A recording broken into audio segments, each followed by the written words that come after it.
చేశాడనే కదా. మళ్ళీ వద్దాం మిగిలిన వాళ్ళు కూడా మాట్లాడు. వేణుగోపాల్ గారు, ఏంటి సార్ ఈ కులం గోలు ఎందుకండి? ఇప్పుడు ఆయన ఎవరు అడిగారు? మీ నాయకుడు, మీ అధినేత వచ్చి ఆయన కులానికి మతానికి అబవ్ వెళ్ళిపోయారు. ఆయన హైలీ ఎస్టీమ్డ్ క్యారెక్టర్, ఆయన ఉన్నతమైన వ్యక్తిత్వం ఉన్న ఒక నాయకుడు. ఆయన ఎందుకు ఈ వైసీపీ వాళ్ళు ఏదో అన్నారని చెప్పేసి ఆ కులం గురించి ఆయన అసలు రెస్పాండ్ కాకూడదు, అవసరం లేదు.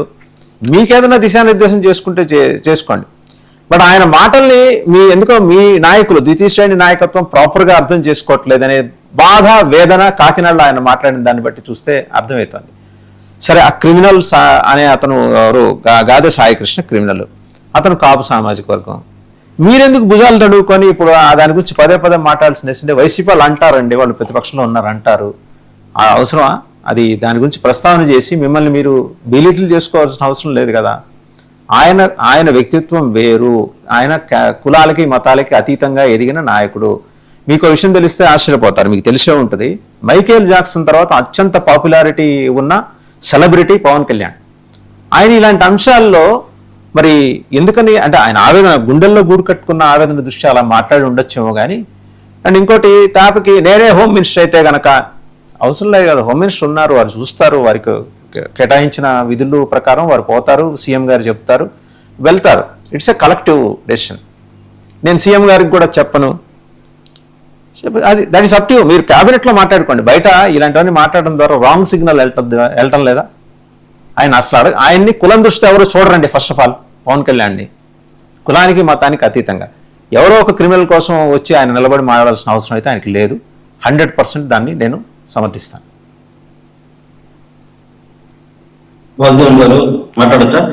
మాట్లాడచ్చండి, మిమ్మల్ని అడిగేది.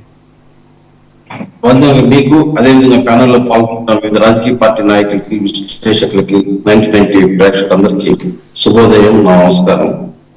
వాసుదేవన్ గారు, ఇక్కడ పవన్ కళ్యాణ్ గారు వచ్చి పదే వైఎస్ఆర్సీపీ ఏదైతే ఒక సభ పెట్టుకునేసి పవన్ కళ్యాణ్ దుర్భాషలాడుతూ పవన్ కళ్యాణ్ కులానికి ద్రోహం చేస్తున్నాడు, పవన్ కళ్యాణ్ చంద్రబాబు నాయుడు లోకేష్ భుజాలం వస్తున్నాడు, బానిస బతుకుతున్నాడు అని చెప్పి పదే ఏదైతే కాపులు, ఏదైతే ముఖ్య నేతలందరూ ఒక సమావేశం చేశారు అంబేద్కర్ కోనసీమ జిల్లాలో, చేసినప్పుడు ఖచ్చితంగా సమాధానం చెప్పకపోతే వీళ్ళు మరీ పిట్టిపోయకపోతున్నారు. మీ నాయకత్వం చెప్పండి సార్. ప్రతిదానికి ఆయన ఎందుకు లాగుతారు? మీ నాయకత్వం అదే కదా ఆయన చెప్పింది. మీ నాయకత్వం చెప్పాలి. ప్రతిదానికి అధినేత ఎందుకు వచ్చి వంతు మేము మాట్లాడుతున్నాం వాద్యం గారు, మా వంతు మేము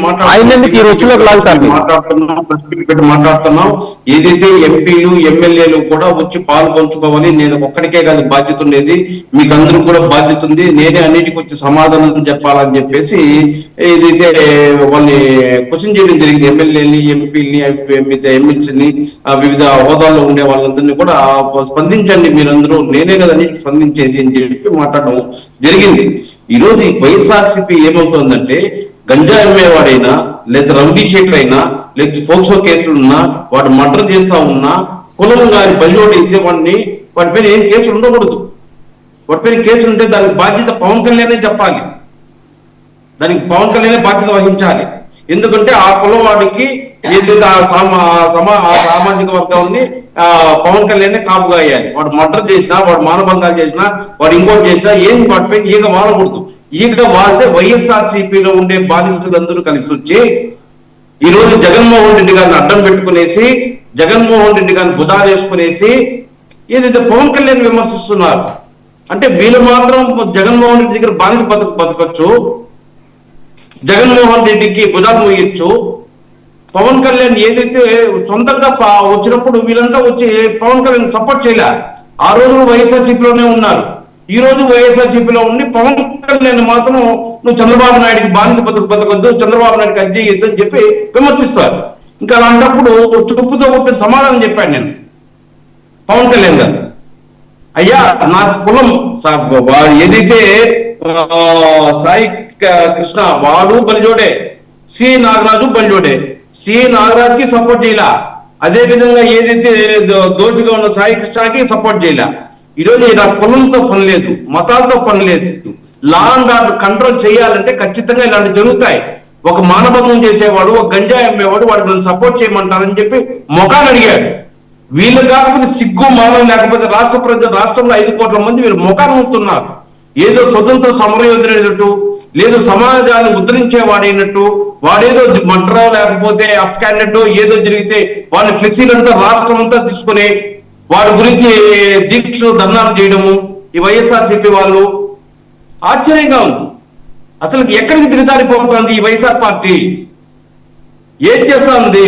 వాళ్ళ గురించి మీరు బెంగెట్టుకోకండి కానీ ఏమండి, వాళ్ళ గురించి మీరు బెంగెట్టుకోకండి, వాళ్ళ నాయకుడు వాళ్ళని చూసుకోండి. నేను అనేది ఏంటంటే మీ నాయకుడు వీటన్నిటిని అధిగమించి ఎంతో ఉన్నతమైన స్థాయికి వెళ్ళినాడు. ఆయన అసలు ఆ కులమే వద్దని చెప్పి మొత్తుకుంటుంటే మళ్ళీ ఆయన ఎందుకు ఇందులోకి ఇలా ఎవరో పెట్టుకున్నారండి, 25-30 మంది పెట్టుకున్నారు, ఒక నిమిషం 25-30 మంది సమావేశం పెట్టుకున్నారు. మీకు అసలు నాకు కాపు కులం ఓట్లు అక్కర్లేదు ఉన్నాడు కదా ఆయన, ఎందుకు మీరెందుకు బెంగ పెట్టేసుకుంటారు దాని మీద?